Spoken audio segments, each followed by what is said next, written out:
रुकिए, अंदर किधर जा रहे हैं? अरे जाने देना यार, सामान बेचना है। अरे बाहर बोर्ड नहीं पड़ा, फेरी वाला और सेल्समैन को अंदर आना मना है। अरे यार और जाओ तो कहाँ जाओ?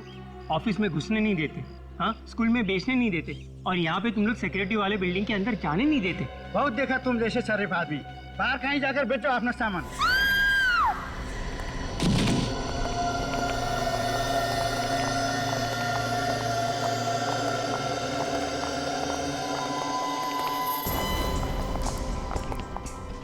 हटिए हटिए।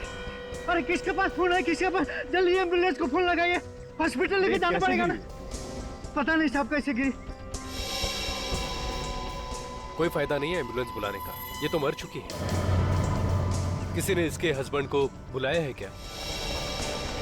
सुना सुना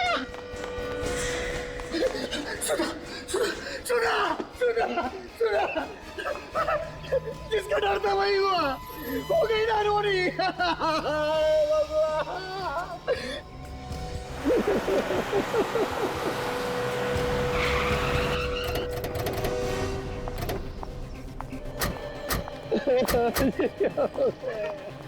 सर ये रही मेरी बैग की लाश।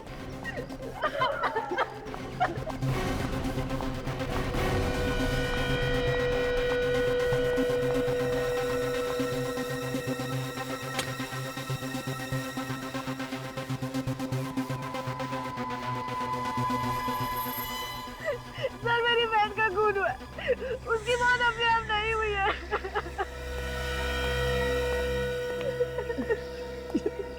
तुम क्या कह रही हो रिया? अचानक ऊपर से नीचे गिरी है वो, तो कैसे कह सकती हो कि ये एक्सीडेंट नहीं है? ये तो सीआईडी को ही पता लगाने दो कि वो गिरी है या गिरी गई है। सर ये नादान है सर, बहन की मौत के गम में कुछ भी बोली जा रही है सर। हाँ समझ सकते हैं, बहन की मौत का धक्का लगा है। तुम्हें धक्का नहीं लगा? सर मैं तो लूट गया सर, इसके बगैर अब मैं कैसे जिंदा रहूंगा सर? वैसे सुधा ऊपर से गिरी कैसे? सर बालकनी में कपड़े सुखा रही थी।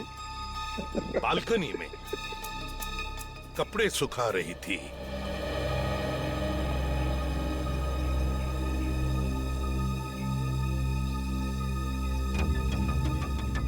सर, मुझे लगता है सर के बल गिरी होगी।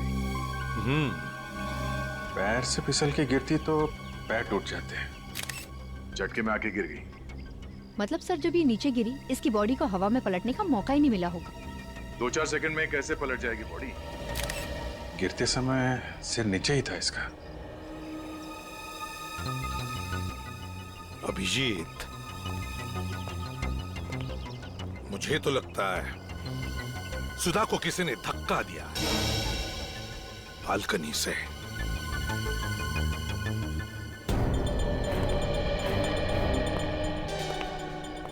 एक बात बताओ, जब सुधा नीचे गिरी तब तुम कहां थे? सर मैं घर में ही था सर।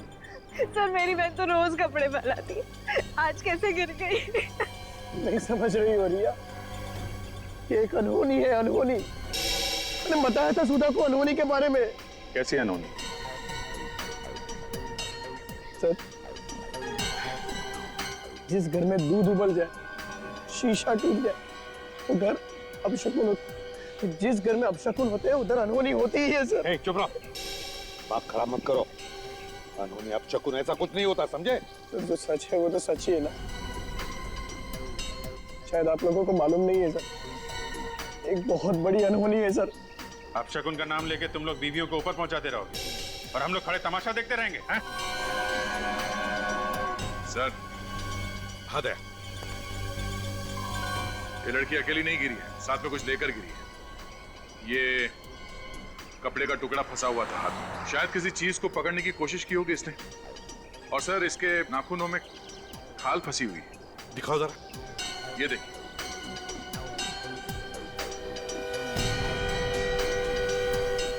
इसका मतलब है ऊपर वहां पर कोई तो था जरूर, कोई तो जरूर था वहां पे। तो फिर उसे खरोंच भी आई होगी।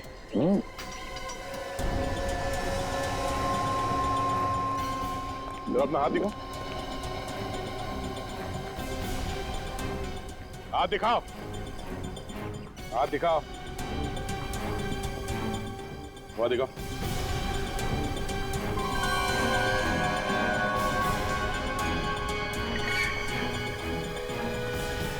क्या ये? कल शाम को चोट लग गई थी सर। अच्छा,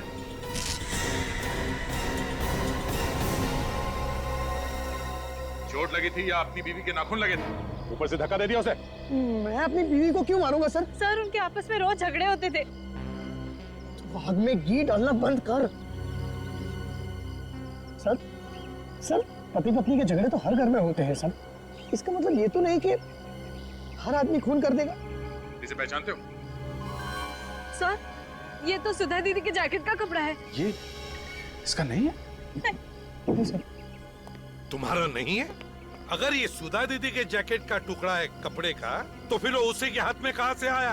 कैसे आया सुधा के हाथ में? क्यों? सर मुझे नहीं पता है सर। हाँ विक, वो जैकेट इन कपड़ों में नहीं है। ओ, जैकेट कपड़ों में नहीं है सर। शायद ऊपर कहीं फंस गई हो। अगर ऊपर फंस गई है तो चलो ऊपर चल के इनका घर भी देखते हैं, और वो बालकनी जहां से बेचारी सुधा नीचे गिर गई।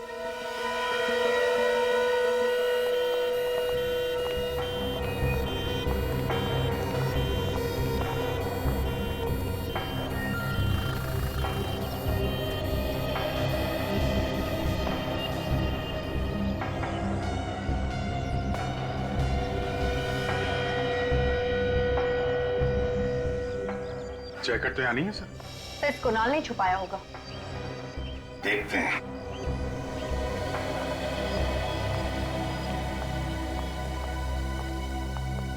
हाँ तो कुणाल, सुधा की जैकेट कहाँ है? सर मुझे सच में नहीं पता है सर। पता नहीं है? ढूंढो जरा घर में अच्छी तरह से, देखो कहां पर है जैकेट।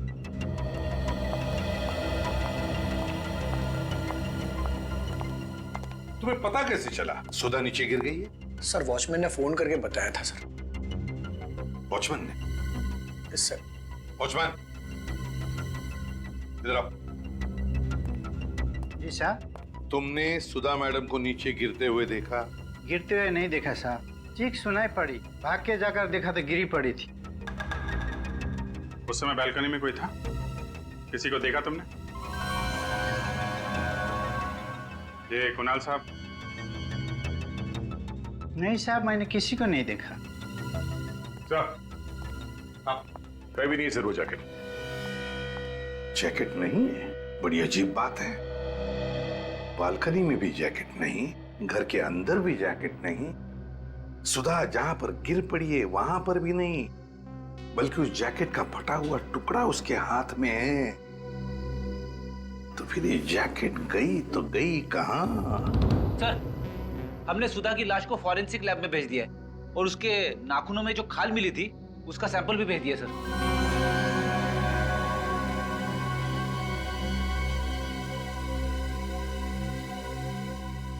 कुणाल जी, फॉरेंसिक की रिपोर्ट आने के बाद तो तुम्हारी मुश्किलें और भी बढ़ेंगी।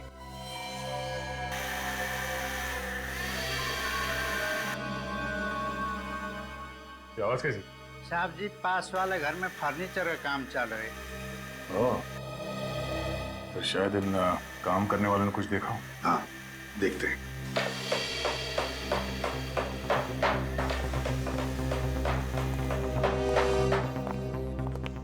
क्या हुआ साहब? आसपास तुम्हारे इतना कुछ हुआ है, तुम्हें पता है भी या नहीं? साहब शाम तक काम खत्म करके देना है, तो बाहर क्या हो रहा है बिल्कुल ध्यान नहीं। बाजू के घर में जो औरत रहती थी उसका किसी ने खून कर दिया है। कैसे हो गया खून साहब? बालकनी से धक्का दिया है किसी ने उसे। तुम लोगों ने देखा किसी को धक्का मारते? नहीं साहब, हम लोग तो अंदर ही काम कर रहे थे, बाहर क्या हो रहा है पता ही नहीं। तुम में से किसी ने कुछ देखा? नहीं सर, हमने नहीं देखा। क्या तुम्हारे अलावा और भी कोई था तुम्हारे साथ काम करने वाला? सर आज तो हम ही लोग काम कर रहे हैं, वैसे एक लड़का और था, हमने उसे भगा दिया। भगा दिया? क्यों? फालतू था सर, किसी भी काम का नहीं था वो। हाँ, कौन वो? सर वो भोलू का भाई था सर। बोलो कौन है? साहब वो हमारे साथ ही काम करता है। आज उसकी तबीयत खराब थी तो उसने अपने भाई को भेज दिया। साहब कोई भी काम ठीक से नहीं करता था वो, बोलते कुछ और थे और करता कुछ और था। मतलब? अरे साहब इस दीवार पे छेद करने को बोला था उसको और इस दीवार पे छेद कर दिया उसने। जी सर। हाँ।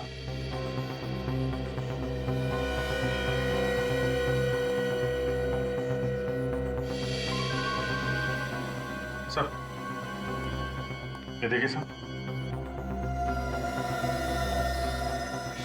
माय गॉड, यहां से तो सुधा का पूरा घर दिख रहा है। सर ठीक इसी दीवार के पीछे हमारे घर में मिरर लगा हुआ था सर, और वो मिरर गिर गया था और अपशकुन हो गया था सर। बिल्कुल उस तरह मिरर लगा हुआ था, तो कहीं ऐसा तो नहीं कि किसी ने जानबूझकर ये अपशकुन किया है? हो सकता है सर, मौत को अनहोनी करने के लिए किया होगा।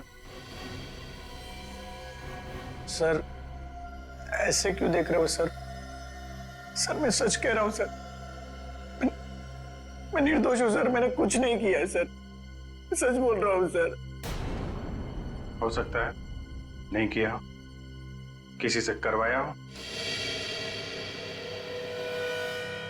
जो पता चल जाएगा। भोलू का एड्रेस देना हमें।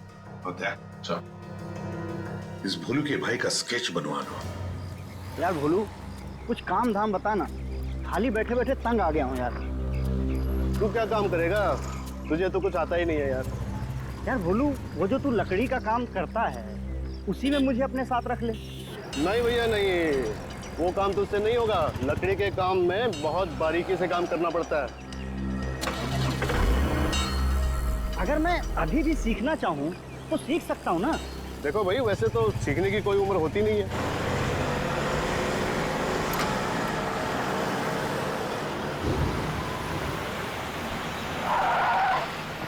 ओह फोन है। हाँ साहब नमस्ते, भोलू बोल रहा हूँ साहब। हाँ साहब कल आ जाएगा आपका सामान। हाँ आपके घर पे छोड़ के आऊंगा साहब। जी साहब। हाँ साहब।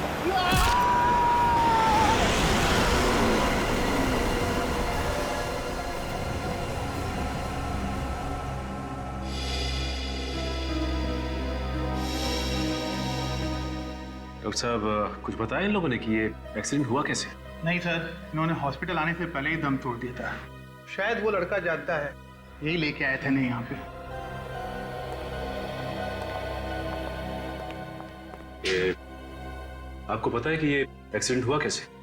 ये एक्सीडेंट नहीं है सर, इन्हें तो जानबूझ के उड़ाया किसी ने। पीछे से गाड़ी आई और सीधे उड़ा के निकल गई। ये आदमी कौन? सर ये भोलू का भाई है। भोलू का भाई?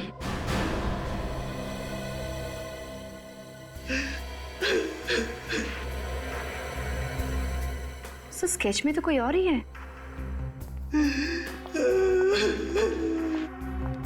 अगर तुम भोलू के भाई हो तो फिर ये कौन है?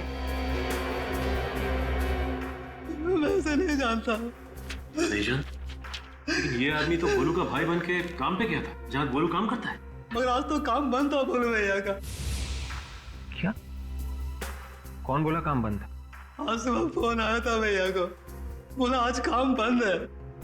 मतलब भोलू की तबीयत कुछ खराब नहीं थी, उसे काम पे आने से किसी ने मना किया था। सर ये सब खूनी की प्लानिंग होगी, उसी ने भोलू को मना किया होगा। अच्छा इस भोलू का मोबाइल कहाँ है? हॉस्पिटल के ऑफिस में जमा है। काजल एक काम कर, पता करो कि भोलू को किसने फोन किया और कहां से।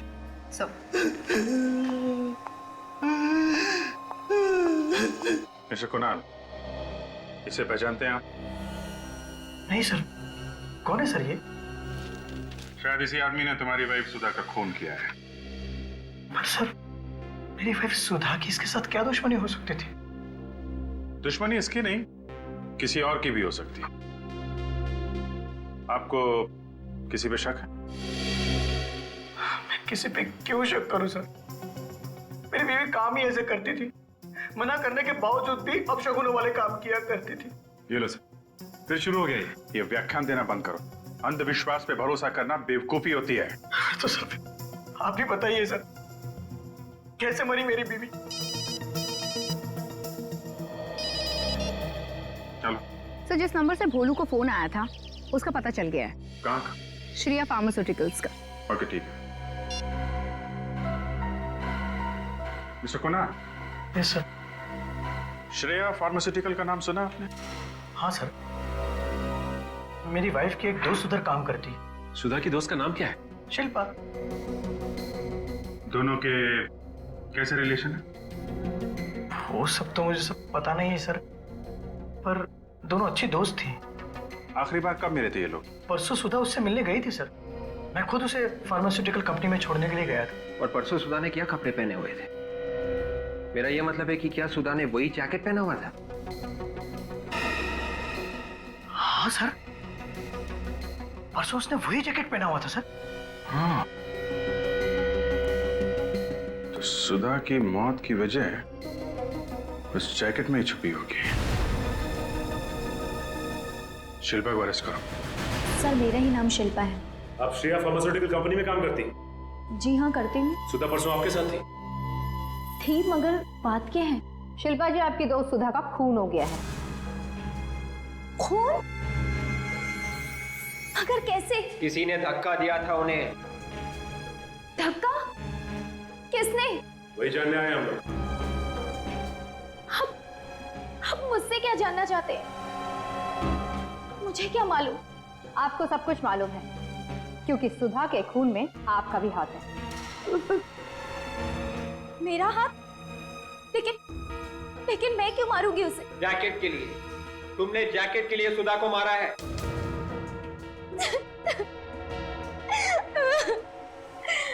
आप लोग क्या बोल रहे हैं? मुझे कुछ भी समझ में नहीं आ रहा।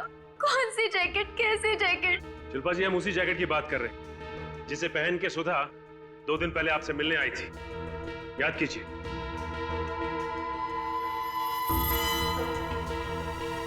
जैकेट पहनकर तो आई थी, लेकिन मुझे उस जैकेट की क्या जरूरत है? मेरे पास तो बहुत सारी जैकेट है मेरे कबर्ड में। काजल, जरा इनका कबर्ड चेक करना। अच्छा, वैसे सुधा उस दिन आपसे मिलने क्यों आई थी? हम साथ में शॉपिंग गए थे। कंपनी के अंदर या कंपनी के बाहर कोई ऐसी चीज हुई जिसे देख के आपको कुछ अजीब सा लगा? उस दिन हम थोड़ी देर के लिए कॉफी पीने बाहर गए और जब लौट के आके देखा तो कंपनी में ताला लग चुका था। तो इसमें ऐसी अजीब सी बात क्या है? हो सकता है ऑफिस बंद करने का टाइम हो गया। ऑफिस बंद करने का टाइम नहीं हुआ था। पूछा तो पता चला कि तलाशी हो रही। तलाशी क्यों हो रही थी? शायद कुछ चोरी हो गया था। वो जैकेट नहीं मिला। जब आप दोनों कॉफी पीने गए थे तो उस वक्त सुधा ने वो जैकेट पहन रखी थी? नहीं सर, जैकेट तो अंदर ही रखी थी ऑफिस में, चेयर पे।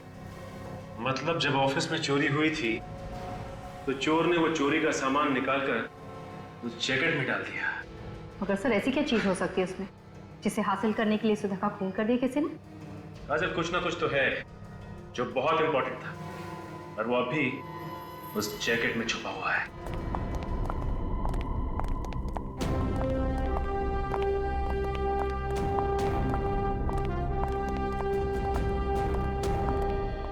सर, ये है साहब का कमरा। आप लोग जरा 2 मिनट यहीं रुकिए, मैं साहब से पूछ लेता हूँ। पूछ लो, उनको बोलो कि कुछ सीआईडी वाले हाल चाल पूछने उनका। जी सर। साहब, सीआईडी वाले हैं आपसे मिलने। साहब, कुछ बोल रहे नहीं है साहब। जरा हटो। जी। मिस्टर विलास। विलास,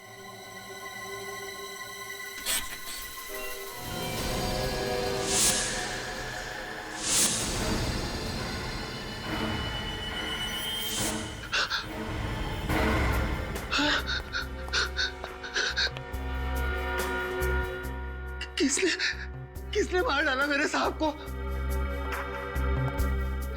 तुम तो यहीं पे थे ना? हाँ? जी, मैं यहीं पे था।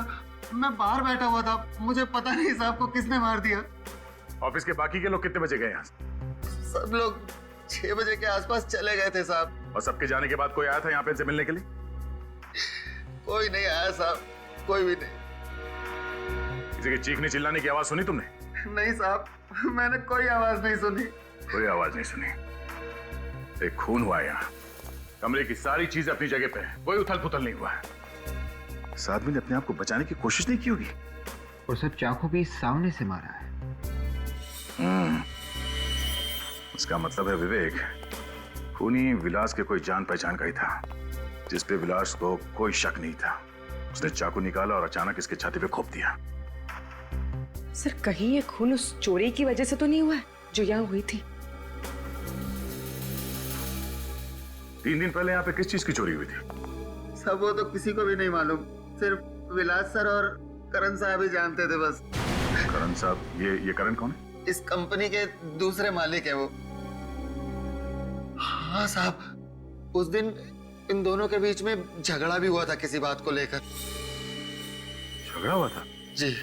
और ये करण आज कितने बजे निकला ऑफिस से? सबके साथ ही निकल गए थे भाई, करीब 6 बजे के आसपास।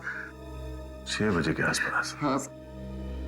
ऐसी कौन सी चीज है जिसकी चोरी की बात इन दोनों ने किसी को नहीं बताई, और फिर दोनों के बीच में झगड़ा हुआ, और फिर आज ये विलास का खून? कहीं इस खून के पीछे करण का हाथ तो नहीं है?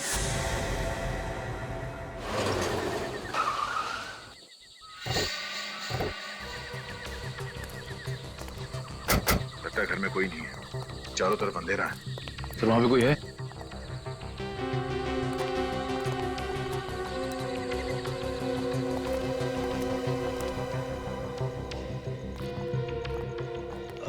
आप लोग करण सर से मिलने हैं? हाँ, तुम कौन हो? मैं हर्ष, उनका असिस्टेंट। तो तुम भी श्रेया फार्मास्यूटिकल में काम करते हो? जी। तो फिर यहाँ बाहर क्यों खड़े? मुझे करण सर का फोन आया था, उन्हें मुझसे मिलना है। इनफैक्ट मैं तो पुणे निकल गया था, बीच रास्ते से मुझे वापस आना पड़ा। लेकिन यहाँ पर आकर देखा तो सर मुझे भुला के पता नहीं कहाँ चले गए। घर बंद है। अच्छा, कब से खड़े हो यहाँ पे? अभी अभी आऊंगा। तो कहाँ गए होंगे, कुछ अंदाजा है? सॉरी। मोबाइल फोन तो होगा ना उनका? जी। प्लीज। वैसे कुछ फायदा नहीं फोन करके, मोबाइल बंद है उनका। मैं कई बार ट्राई करके देख चुका हूँ। ठीक है, थैंक यू। सर ये करण ऑफिस में नहीं है, घर पे नहीं है, फोन बंद करके कहाँ बैठा होगा?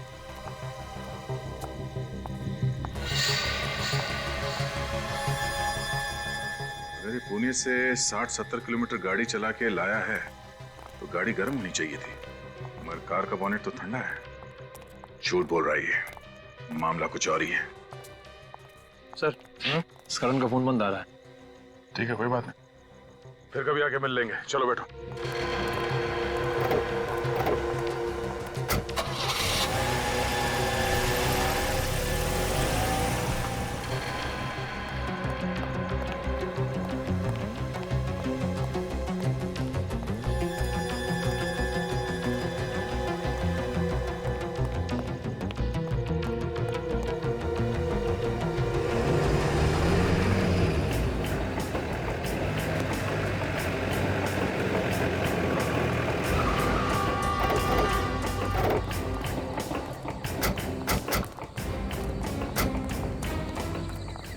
वो कहाँ जा रहे हैं सर?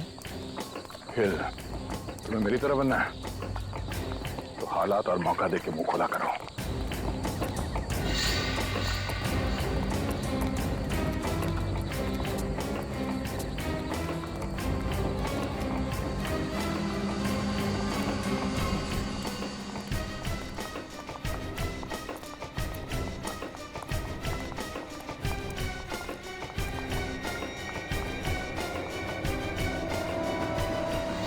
अबे अब तो बता दे, तुझे जिंदा जाना है कि नहीं जाना यहाँ से? पूरा घर खंगाल लिया मैंने, लेकिन तेरा वो फॉर्मूला मिलता ही नहीं। सुन, मैं और इंतजार नहीं कर सकता। वो फॉर्मूला दिखने भी नहीं वाला तुम लोगों को, चाहे तुम लोग कुछ भी कर लो। सुनत, रस्सी जल गई मगर बल नहीं गया अभी तक। इसने मरने की सोच ही ली है, तुम मार ही देते हैं ना इसे।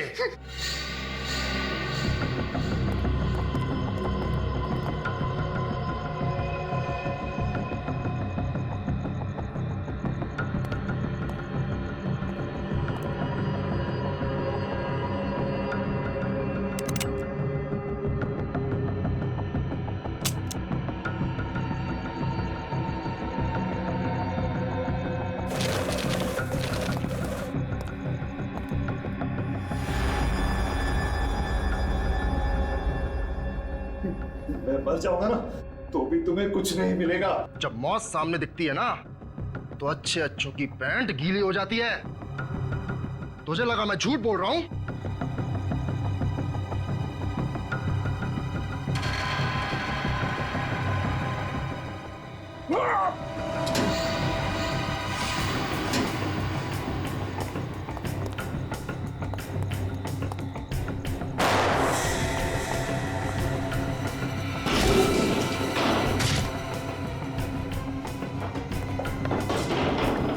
सीआईडी सीआईडी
सीआईडी को बेवकूफ समझा तूने। सर इन लोगों को छोड़ना मत। सर ये लोग लाखों लोगों की जान लेना चाहते हैं।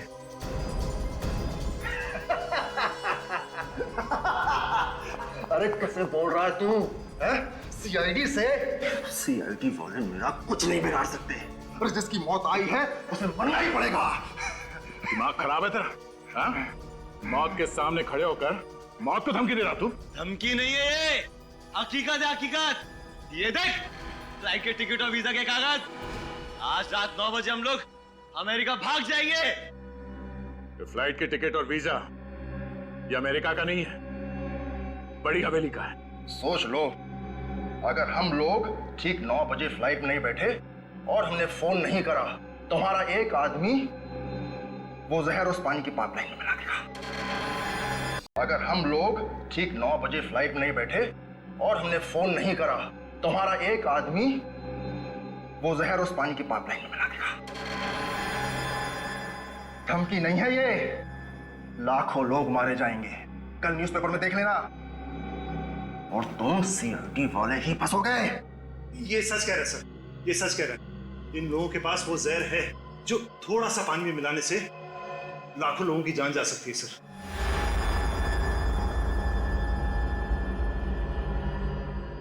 मगर सर ऐसा कोई जहर बना ही नहीं है। ये गलती मुझसे ही हो गई थी, मैंने ही वो जहर बनाया सर। मगर तुमने वो जहर बनाया क्यों? सर बनाना तो नहीं चाहता था मगर बन गया। लेकिन उसके बाद मैंने वो जहर डिस्ट्रॉय करने की बहुत कोशिश की, लेकिन विलास ने मुझे रोक दिया। विलास ने क्यों रोका आपको? सर क्योंकि विलास चाहता था कि हम उस जहर पर और रिसर्च करें। वो चाहता था कि उसे और मात्रा में बनाकर हम मार्केट में उतारें, लेकिन मैंने ऐसा करने से मना कर दिया सर। तो फिर वो जहर इनके पास पहुंचा कैसे? सर ये लोगों ने वो जहर हमारे लैब से चुराया। ये राम कहानी बंद करो और हमें एयरपोर्ट छोड़ने का इंतजाम करो। 7:15 बज चुके हैं। अब लोगों को बचाने के लिए तुम्हारे पास सिर्फ 45 मिनट ही बाकी हैं। तू यहाँ क्या खड़ा है? जा फॉर्मूला लेकर आ।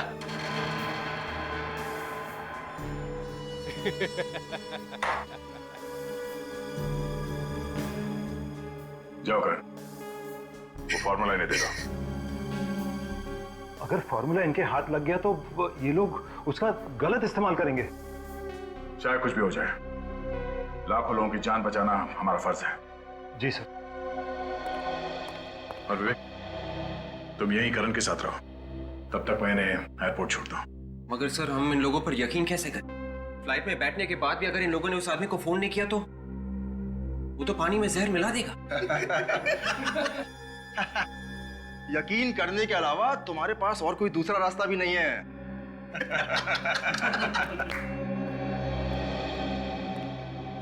सर वो फॉर्मूला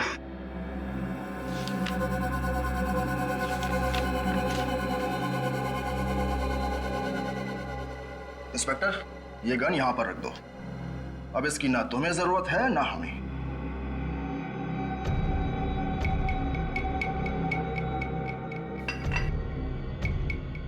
अपनी गन भी रख दो इंस्पेक्टर।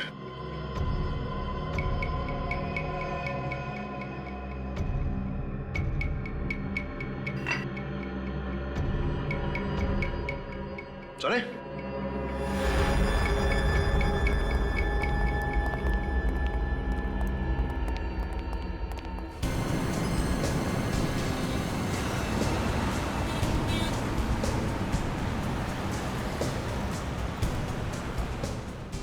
ये तू कहाँ ले जा रहा है? एयरपोर्ट जाने का शॉर्टकट है ये। भाई आधा घंटा तो हो गया है, टाइम पर पहुंचेंगे ना? अरे हर्ष तू टेंशन क्यों लेता है यार? ये तो सीआईडी की जिम्मेदारी है। फ्लाइट के अंदर तक बैठा के आएगा या हमें। लेकिन मुझे तो इन सीआईडी वालों के चेहरे पे बिल्कुल भी टेंशन नजर नहीं आ रहा। सीआईडी का बहादुर सिपाही है, ऐसे ही थोड़ी ना टेंशन आएगी इसे।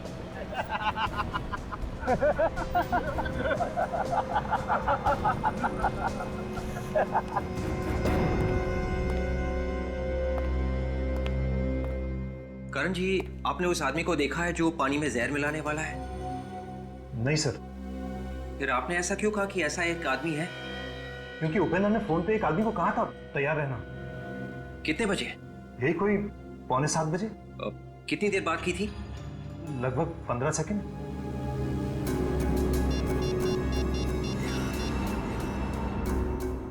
हेलो, हाँ देखिए, मैं सीआईडी से बात कर रहा हूँ। एक इमरजेंसी है, प्लीज आपकी मदद चाहिए। लाखों लोगों की जान खतरे में है। 6:45 बजे के आसपास उपेंद्र नाम के आदमी ने किसी को फोन किया था और लगभग 15 सेकंड बात की थी। जी, जल्दी से पता लगाना है कि उसने किसको फोन किया था और वो आदमी इस वक्त है कहाँ।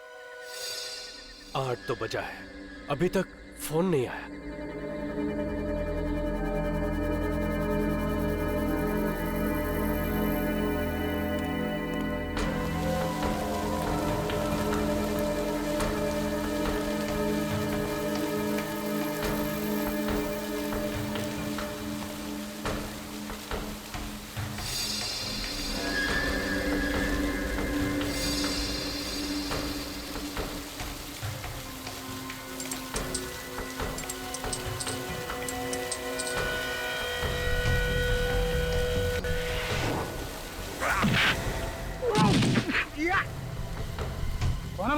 फरिश्ते।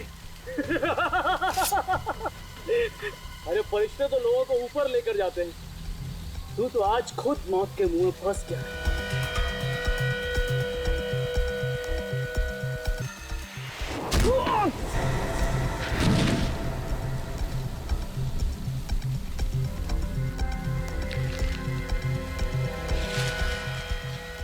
मैंने कुछ नहीं किया, मैंने कुछ नहीं किया।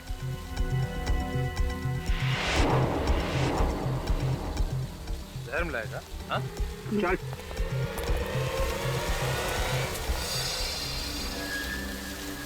आठ बज गए, 8।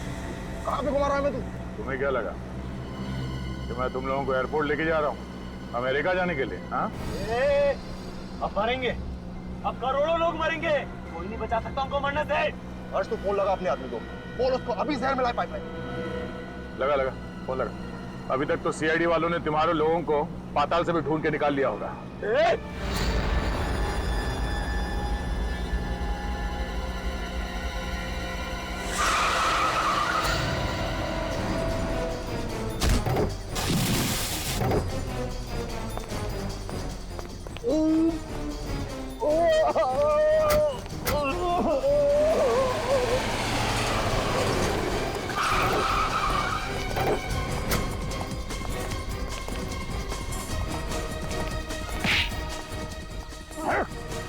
लाखों लोगों को मारेगा तू, लाखों लोगों की जान लेगा तू।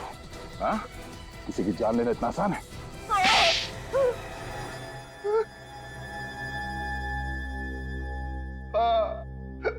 मैं हूं सर, मैंने ही धक्का दिया था सुधा को। क्यों? धक्का क्यों दिया सुधा को? सर उसकी जैकेट में तो जहर वाली बोतल छुपी थी सर, वो मुझे नहीं मिल रही थी इसलिए। वो जहर वाली बोतल सुधा की जैकेट में किसने छुपाई थी? अर्श ने छुपाई थी सर। सर जैसे मैंने वहां से बोतल चुराई वहां बवाल बच गया सर। अरे अब तो बता दो किसने किया ये? आज तक तो इस कंपनी में कभी चोरी नहीं हुई, अब ये भी शुरू हो गया यहाँ पे। अभी बता देगा तो बच जाएगा, नहीं तो नौकरी जाएगी उसकी। You please start the checking. सभी की तलाशी ली जाने लगी सर।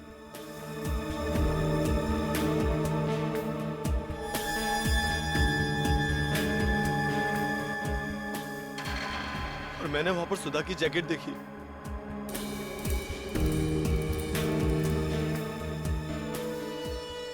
और मैंने वो बोतल सुधा की जैकेट में छुपा दी। और सब कुछ चेक होने के बाद मैंने वो बोतल निकालने की बहुत कोशिश की, पर मुझे मौका ही नहीं मिला और सुधा वहां से चली गई। फिर क्या किया तुम लोगों ने? मैंने सुधा के घर के चक्कर लगाने शुरू कर दिए। हमें किसी भी कीमत पे वो जहर की बोतल चाहिए थी। फिर मुझे पता चला कि सुधा का पति अंधविश्वासी है। और इसी बात का फायदा उठाया तुमने। भोलू को फोन करके बोला कि काम पे मत आ, और उसका भाई बन के वहां पास वाले फ्लैट में गए काम करने। हाँ? और सुधा के घर में शीशा गिरा दिया। फिर तुम सुधा के घर गए जहां बालकनी में वो कपड़े फैला रही थी। हाँ, उसने वो जैकेट धो दी थी। वो जैकेट को टंगी हुई देखकर मैं बहुत परेशान हो गया। मैंने उस जैकेट को लोने की कोशिश की, तभी सुधा ने मुझे देख लिया। और उसी खींचातानी में तुमने सुधा को धक्का दे दिया। हाँ सर। और विलास को क्यों मारा? विलास को हमारे बारे में सब कुछ पता चल गया था। उसने धमकी दी कि वो सीआईडी को सब कुछ बता देगा, इसलिए उसे भी मारना पड़ा। गुनहगारों को भगवान तो क्या कोई भी माफ नहीं करता। दो बेगुनाह लोगों की जान ली है, कम से कम फांसी होगी। फांसी।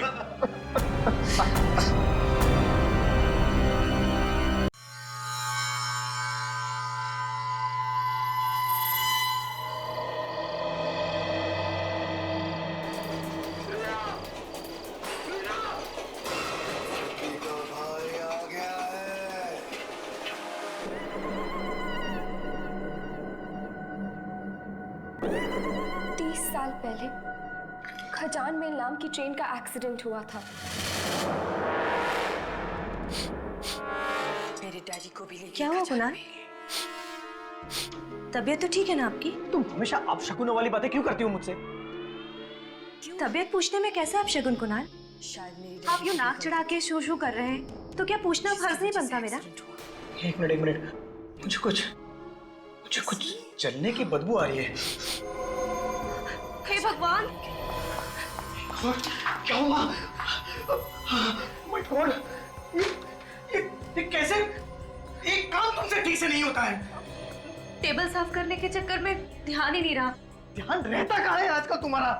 कुणाल आप ऐसे क्यों बोल रहे हैं? आज से पहले कभी ऐसा हुआ है क्या? आज पहली बार ही हुआ है ये। पता है दूध का इस तरह से उबल के गिर जाना मतलब कितनी बड़ी मुसीबत को तुमने दावत दी है। जरूर कुछ अनहोनी होने वाली है। हे भगवान! कुणाल ये सब अंधविश्वास है, कोई अनहोनी नहीं होगी। तुम चुप रहो, जबान मत लड़ाओ मुझसे। तुम्हें पता है करतपुर वाली आंटी के वहां भी ऐसा ही हुआ था। सुबह सुबह चाय रखी थी, दूध उबल के गिर गया उस दिन। उसी दिन शाम को उसके बेटे की एक्सीडेंट में मौत हो गई। कुणाल वो एक्सीडेंट गाड़ी वाले की गलती से हुआ था। गाड़ी वाले ने सामने से टक्कर मारी थी उसे। बस ये सब कुछ नहीं सुनना चाहता हूँ। हे भगवान, अब तो मैं ऊपर वाला ही बचा सकता है। पता नहीं क्या अनहोनी होने वाली है। हे भगवान! एक दूध उबलने से इतना बड़ा बवाल।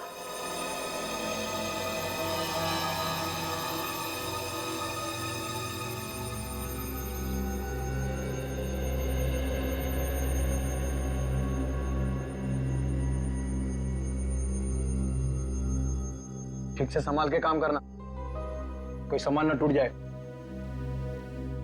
आपको बस सामान की पड़ी है ना कुणाल? इस घर में मैं भी रहती हूँ, मेरी कोई चिंता नहीं। तुम हर बात को उल्टे तरीके से क्यों समझती हो? हाँ? तो कल रात को दूध उबल के गिर गया था, इसीलिए बोल रहा था कि आज थोड़ा संभाल के काम करना, नहीं तो फिर से कोई नुकसान हो जाएगा। कौन सा नुकसान हुआ है कुणाल? नुकसान की अगर इतनी परवाह है ना तो खुद काम कर लिया करो। बस जरा सा ठीक से काम करने को बोलो, खुद कर लो। तुम्हें तो कुछ बताना ही बेकार है, कुछ समझाना ही बेकार है।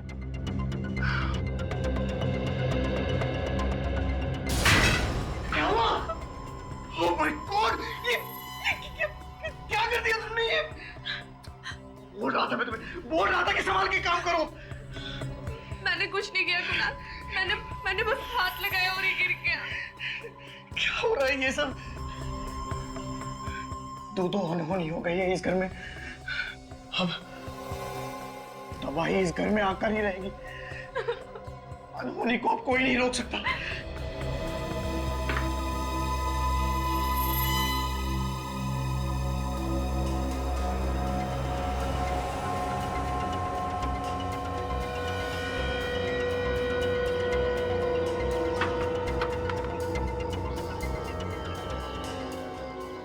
कितनी बार कहा है इनसे कि कपड़े सुखाने का स्टैंड लिया है, लेकिन कानों पे जू ही नहीं रेंगती। हमेशा अंधविश्वासों में फंसे रहेंगे। ये करने से ये हो जाएगा, वो करने से वो हो जाएगा।